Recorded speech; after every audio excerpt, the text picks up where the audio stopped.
Hej, navijaču Hajduka Split, zaustavi sve što radiš. Imamo bombastične informacije koje su upravo stigle i nećeš htjeti biti izvan toka. Da bi uvijek bio ažuriran s najnovijim vijestima Hajduka, odmah se pretplati na kanal i aktiviraj zvonce. Jeste li spremni za današnje novosti? Hajdemo! U posljednjoj utakmici u uzbudljivom sukobu protiv Kopra, naš Hajduk Split pokazao je borbenost i odlučnost, završavajući utakmicu neriješenim rezultatom 1:1. Dvoboj se odigrao na stadionu Bonifika u Kopru i bio je pravi emocionalni roller coaster. Trener Mislav Karoglan izrazio je zahvalnost na primljenoj gostoljubivosti i istaknuo da je, usprkos rezultatu, Koper bio malo bolji. Sada nešto što vrijedi istaknuti.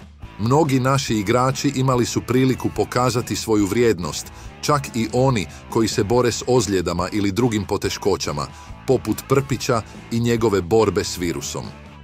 Vrhunac je bio vidjeti Eleza kako igra cijelu utakmicu, ali pitanje koje ostaje je, tko je zapravo iskoristio tu priliku?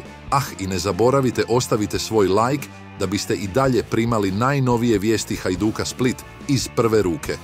U završnim trenucima utakmice, par Livaja i Nikola Kalinić privukao je pažnju igrajući zajedno 30 minuta.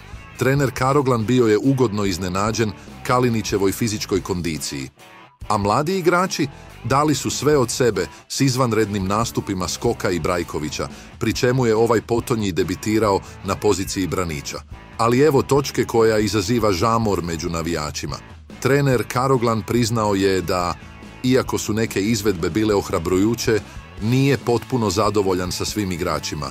Nije imenovao nikoga, ali jasno je dao do znanja da su izvedeni neki zaključci i da neki igrači moraju uložiti puno više truda. Dakle, ostaje pitanje u zraku. Tko su ti igrači koji nisu ispunili očekivanja? Što vi mislite o ovoj situaciji? Komentirajte ispod, želimo znati vaše mišljenje.